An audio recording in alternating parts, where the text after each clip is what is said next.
ETF index mutual funds నేర్చుకుని stock మార్కెట్లో రాణించాలనుకుంటున్నారా? వెంటనే ఈ నెంబర్కి కాల్ చేయండి. నమస్తే రమగారు. నమస్తే జయ. రమగారు, ఏదైనా మంచి కథ చెప్తారా? మనం అహింసా జ్యోతి నుంచి కొన్ని కథలు చెప్పుకున్నాం కదా. అవునండి. అంటే బౌద్ధ ధర్మపు కథల్లో ఒక చిత్రమైన కథ ఉంది జయ. మనము మన మగధీర, ఈ బాహుబలి అలాంటి సినిమాల్లో అసలు అపరిమిత పరాక్రమం కలిగిన హీరోల గురించి వింటాం కదా. 100 మందిని చంపి కానీ చావడు, అలాంటివి వింటాం. అట్లాంటి ఒక క్యారెక్టర్ బౌద్ధ ధర్మపు కథల్లో అలాంటి వాళ్ళు ఉండటం ఎంత విచిత్రంగా అనిపిస్తుంది. మరి కుశీనర దేశంలో బంధులుడని ఒక యువకుడు ఉండేవాడు, మహాబలశాలి. అతను అక్కడ ఒక రాజుగారి మేనల్లుడు, మాండవ దేశపు రాజుకి మేనల్లుడట. స్వతహాగా అంటే రాచరికపు ఇది ఉన్నవాడు కాదు, రాజవంశంలో పుట్టినవాడే కానీ రాజ్యార్హత ఉన్నవాడు కాదు, కానీ అపరిమితమైన బలశాలి. ఆ కాలంలో జంబూ ద్వీపంలోనే అలాంటి వాడు లేడని పేరు గంచెట్ట అతను. కత్తి డాలు విలువిద్య, కత్తి విద్య ఖడ్గ విద్యలోనూ కత్తి డాలుతో విద్యేసేవాడు. అక్కడి నుంచి ఈట విసరటం, కత్తి డాలు వాడడంలో కానీ ఈట విసరటంలో కానీ విలువిద్యలో కానీ వాడిని మించిన వాళ్ళు లేరుట. ఆ బంధువుడు అంత గ్రేట్. వాళ్ళ మేనమామ ఈ మాండవ దేశపు రాజుగారికి ఒక వెటకారం ఉంది, వీడు గొప్ప అన్నింటిని చేసేస్తాడని. ఆయనకి బంధుమల్లిక అని ఒక కూతురు ఉంది. బంధులుడు బంధుమల్లిక. ఈ కూతురు ఉంటే ఆయన ఏమన్నట్ట, ఒకసారి నేను ఒక పరీక్ష పెడతా, నువ్వు పరీక్షలో గెలిస్తే పిల్లనిచ్చి పెళ్లి చేస్తాను అన్నాడు. ఏం చేశాడట, ఒక ఇవి పని ఉంటాయి కదా వెదురు బొంగులు, ఆ బొంగుల్ని కట్టగట్టించాడు. కట్టగట్టించి ఆ వెదురు బొంగుల మధ్యలో ఇనప చువ్వలు పెట్టించి ఒక్క దెబ్బతో ఈ కట్ట గనక తెగొట్టావంటే పిల్లనిచ్చి పెళ్లి చేస్తా అన్నాడు. వీడు కొట్టలేడు, ఎందుకంటే లోపల ఉన్న ఇనపవే. బంధువుడికి తెలీదు. ఈయన రాజుగారి ఉద్దేశం ఏంటి, వీడికి చాలా పేరు వచ్చేసింది, వీడిని అవహేళన చేయించాలని పూనుకున్నాడు ఆయన. ఇతను మావయ్య కూతురుని పెళ్లి చేసుకోవాలన్న ఉద్దేశంలో ఉన్నాడు. ఒక్క వేటుకు తెగొట్టేసేట్టు బట్టిని, ఇనప కూడా తెగిపోయినాయి. కానీ ఎప్పుడు కొట్టేటప్పుడు ఈ కత్తి తగిలి ఆ కణేల్మని శబ్దం వచ్చేసరికి, ఇనపదానికి కత్తి తగిలితే శబ్దం రాదు, ఇనపదానికి ఇనప తగిలితే శబ్దం వస్తుంది. బొంగులని విరిగినాయి, ఈ రాడ్లు కూడా విరిగిపోయినాయి, ఆ తీగలు కూడా చువ్వలు కూడా విరిగినాయి. కానీ ఆ శబ్దం వచ్చేసరికల్లా ఇతను చూసుకున్నాడు, గుర్తించాడు ఏదో జరిగిందని. అప్పుడు కట్ట ఊడదేయించి చూస్తే అతనికి కనపడింది. మామయ్య తన్ని అపహాస్యం చేయటానికే ఈ పని చేశాడని తెలిసిపోయింది. ఒప్పుకున్నాడు కాబట్టి ఆయన పెళ్లి చేశాడు. కానీ బంధువుడు మేనమావ మాల్వ దేశానికి మేలు చేయటానికి పూనుకోల. మేనమావ దేశాన్ని వదిలిపెట్టేసి వేరే చోటకి వెళ్ళిపోయాడు. ఎక్కడికి వెళ్ళాడు, కౌశాంబికి వెళ్ళాడు. ఈ కౌశాంబి నగరంలోనే బుద్ధుని బోధలు జరిగేవి. ఈ అమ్మాయి బంధువుడికి ఏం పెద్ద ఆసక్తి లేదు, కానీ బంధుమల్లికకి బుద్ధుని బోధలంటే చాలా ఆసక్తి. ఆ అమ్మాయి అతనితో సంతోషంగా ఉండి కౌశాంబి నగర రాజుకి సేవ చేసేవాడు. హాయిగా ఉండేది. రోజు బుద్ధుని బోధలు వినడానికి ఆయన కౌశాంబిలో ఉన్న నాళ్ళు వెళ్ళిపోయేది. ఒకవేళ ఆయన లేడనుకో బుద్ధుడు, ఎవరో ఒకళ్ళు ఆయన బదులు సాయంకాలం మాట్లాడేవాళ్ళు, అవైనా వినడానికి వెళ్ళేది. అవకాశం ఉన్నప్పుడల్లా బౌద్ధ విహారానికి వెళ్తూ ఉండేది. కౌశాంబి రాజు ఈ బంధువుడి సంగతి తెలిసి, అప్పుడు జంబూ ద్వీపంలోనే ఫేమస్ కదా అతను. ఆ రాజుగారు ఇతన్ని చేర్చుకున్నాడు. నువ్వు హాయిగా ఉండొచ్చు అని చెప్పి ఓ భవనం అది అరేంజ్ చేశాడు. భార్యతో సుఖంగా ఉండేవాడు. ఎన్ని సంవత్సరాలైనా సంతానం కలగల బంధుమల్లికకి. మేనమామ పిల్లలు కదా, కొంచెం ఏదో తేడా ఉండుంటుంది. అయితే ఇతను తనలాంటి బలశాలి అయిన కుమారుణ్ణి కనాలని కోరిక ఇతనికి. ఈ బంధుమల్లిక కూడా సామాన్యురాలు కాదు, 5 ఏనుగుల బలం కలిగిన అమ్మాయిట అది. అమ్మో, చాలా గట్టిది. ఇంత గట్టిదైన అమ్మాయికి ఇంత బలశాలి అయిన వాడి వల్ల కలిగే సంతానం అద్భుతంగా ఉంటుందని చెప్పుకునేవాళ్ళు.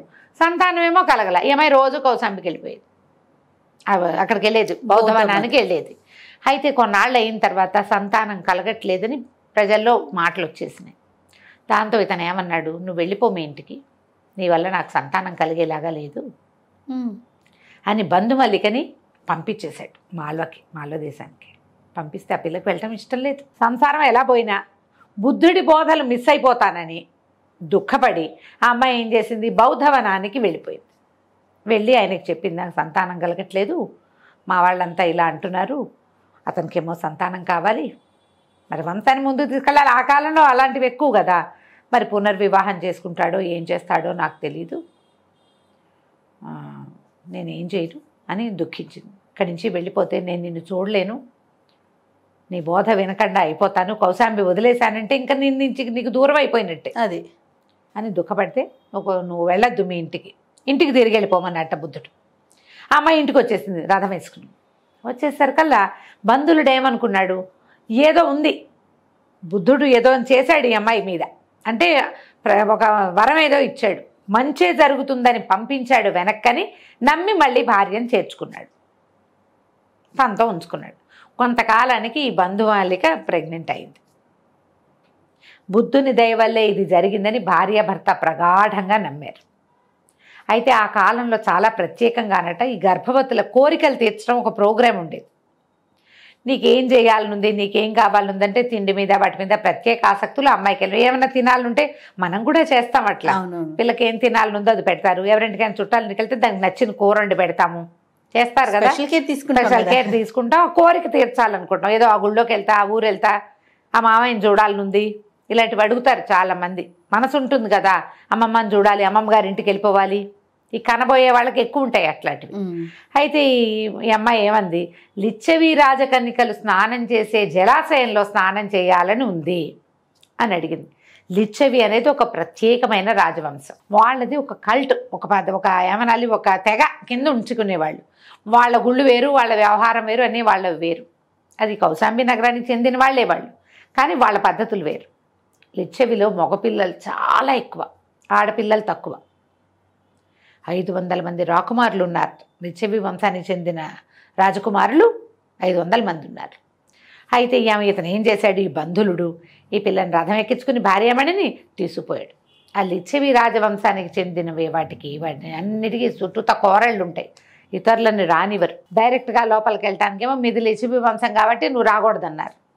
భార్యకే చూస్తే అది దిగులు మొహం పెట్టింది. అక్కడికి వెళ్ళాలనుంది ఆ అమ్మాయికి, దాని గురించి చాలా గొప్పగా చెప్పుకుంటారు బయట. అందుకని ఏం చేశాడు, దాన్ని వాళ్ళేమో ఆ చుట్టూతో ఉన్న కోరడికి ఇనప తీగలతోటి వలల్లి అంతా కట్టారట. వాళ్ళు చేస్తారు కదా, దాన్ని ఏదో అంటారు, ప్రహరీ, ఇనప తీగల ప్రహరీ ఆ జలాశయానికి. వీడేం చేశాడు, ఈ బంధులుడు కత్తితోటి తెగ నరికేసి, వీడు ఇనప చువ్వలే విరక్కొట్టినవాడు, తెగ నరికి భార్యను తీసుకుని లోపలికి వెళ్ళి రాజకన్యలు జలకాలాడే సరస్సులో భార్యతో సహా జలకాలాడి రథం ఎక్కి ఇంటికి వెళ్ళిపోయాడు. రాజవంశలిగా రాజకుమారులకి పిచ్చి కోపం వచ్చింది, మా వంశానికి మర్యాద లేదా, వాడు బలశాలి అయితే అవ్వచ్చు కాక, అంతే కదా, ఇంత పని చేస్తాడా, ఆడపిల్లలు దిగే దాంట్లో మగవాడు తను కూడా దిగుతాడా, వాడి వంతు చూస్తామని రాజుగారి దగ్గరికి వెళ్ళారు. కౌశాంబి నగరానికి ఉన్న రాజు, వాడు బలవంతుడు, వాడి జోలికి వెళ్ళొద్దు, నేను వెళ్ళను, మీరు కూడా వెళ్ళకండి, వాడి జోలికి వెళ్తే వాడు బతకనివ్వడు అని చెప్తే వీళ్ళు ఒప్పుకోక బంధువుల మీద యుద్ధానికి వెళ్ళారు. ఈ రథం వేసుకుని వెళ్తున్నాడు కదా ఇతను, ఇప్పుడు అలాగే వాళ్ళ ఇంటికి వెళ్ళడానికి దూరం, కౌశాంబి లిచ్చవి రాజవంశాల వీళ్ళు ఇవన్నీ చాలా పెద్ద ప్లేస్, అది వెళ్తుంటే వెనకాల నుంచి ఈ రాజకుమారులంతా వచ్చేసారు గుర్రాల మీద, ఒక సోల్పుగా వస్తున్నట్టు లైన్గా. ఆగాగు, నీ అంతు చూస్తాం, నేను చంపి తీరుతాం, డామ్ డీమన్నే అరిచారు. వీడు ఒకే ఒక్క విల్లు బాణం సంధించి వేసేట, మొత్తం 500 మందిని ఒక్క దెబ్బ కొట్టేసేట. ఊరిని కొట్టేసరికల్లా ఈ ముందు వెళ్ళే ఆగాలిగా బాణం వేయటానికి. ఆగేసరికి వాళ్ళందరూ వచ్చి నీ అంతు చూస్తాం, నీకు ఇది చేస్తాం అని మాట్లాడితే వీడేమన్నాడు, నేను చచ్చిపోయిన వాళ్ళతో యుద్ధం చేయను, ఆల్రెడీ మీరు చచ్చిపోయారు, మీతో నేను యుద్ధం చేయను, పోండి అన్నట్టు అనేసరికి మేము చచ్చిపోవడం ఏమిటి, మేము బతికే ఉన్నామంటే, కాదు మీకు కవచాలు ఉండటం వల్ల మీకు తెలియటం లేదు, కవచాలు విప్పి చూడండి మీరు చచ్చిపోయారు అని చెప్పాడు. అయితే ముందు నుంచున్న రాజకుమారులు ఇద్దరు కవచాలు విటంగానే ఆ బాణం అట్లా గుచ్చేసింది లోపల నుంచి.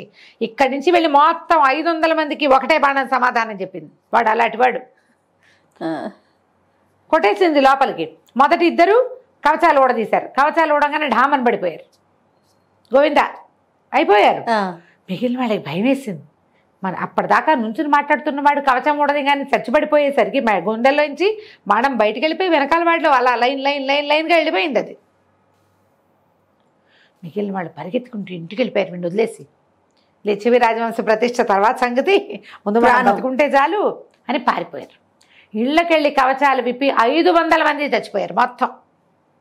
అలాంటి వాడు ఈ బంధువుడు. ఆ తర్వాత ఈ అమ్మాయి 5-6 నెలల గర్భవతి కదా, చక్కగా 5-6 నెలలుగా అప్పటికే 3వ నెలలో 4వ నెల శుభ్రంగా 2 కుమారులని కన్నదట. తర్వాత ఏడాదికి 2 చొప్పున 32 మంది కుమారులని కన్నది అమ్మాయి బంధుమల్లిక. 32 మంది తల్లి తండ్రికి తీసిపోనేంత బలశాలులుగా ఉన్నారు. కానీ వీళ్ళందరూ కూడా బుద్ధిజంనే ఫాలో చేసేవారు. తల్లిదండ్రి వీళ్ళు కూడా తన జోలికి రాని వాళ్ళతో యుద్ధమే చేసేవాడు కాదుట. అంత బలశాలి అయ్యుండి వాడికి జబ్బల తీట లేదు. అది చాలా మందికి ఉంటుంది అది. నాకు ఏదైనా కొంచెం వచ్చు అంటే ఇక ప్రతాపం చూపించేద్దాం అనుకుంటారు జనాలు కదా. మనుషుల లక్షణం చేయాలి. చచ్చిపోతున్నావు రాబు గారు, భరించలేకపోతున్నావు. ప్రతాపం చూపించడం చాలా ఎక్కువ. నాకు తెలుసంటే ఇక అది ప్రతాపం చూపించు. అంతే. అవకాశం వస్తే చూపించు, అవసరం వస్తే చూపించు, నిన్ను అడిగితే చెప్పు. ఈ బంధువుడు ఇంత బలశాలి. వాడి భార్య 5 ఏనుగుల బలం కలిగిన ఆడది. వెళ్ళి బుద్ధుడి బోధలు వింటుంది. బలాలు జబ్బాలు తీట చూపించటల్లా. అది ఏం నేర్చుకుంటామమ్మా మనం పూర్వగాథల నుంచి? ఇదే కదా నేర్చుకోవాలి. ఆ పిల్లలందరూ కూడా బుద్ధిజంనే ఫాలో చేసేవాళ్ళు. బంధువుడు తనకెక్కడి నుంచైనా ఆస్తి సంక్రమిస్తే అదంతా ఈ బౌద్ధవనం, ఈ జీతవనానికి వాటికి రాసిచ్చేసేవాడు ఆ అమ్మాయి వల్ల. ఎంత బాగుంది కదా, డిఫరెంట్గా ఉంది. చాలా బాగుంది. ఇప్పుడు అంత బలశాలి అయ్యుండి కూడా అతను రాజ్యకాంక్షకి దిగల. ఒక రాజుని సేవించి ఉన్నాడు తప్ప తనని గౌరవించేవాడి దగ్గర మేనమావ గౌరవించలా. వెళ్ళకోళం చేద్దామని చూశాడు, మేనమావను కూడా వదిలేశాడు. అది తన ఆత్మాభిమానానికి దెబ్బ తగిలితే ఎవరినైనా వదిలిపెట్టేయాలి. గౌరవం లభించిన చోట విశ్వాసంతో పనిచేయాలి. ఈ కథల్లో అలాంటి భావాలు భలే కనపడతాయి. బౌద్ధ కథలు చాలా బాగుంటాయి, చాలా బాగుంటాయి. ఊరికే కథగా వింటే క్యాజువల్ కథగా ఉంటుంది. కొంచెం ఆలోచిస్తే ప్రతి గాథలోనూ ఒక ప్రత్యేకత కనపడుతుంది, నీతి ఉంటుంది. అది కంచికి మనం ఇంటికి.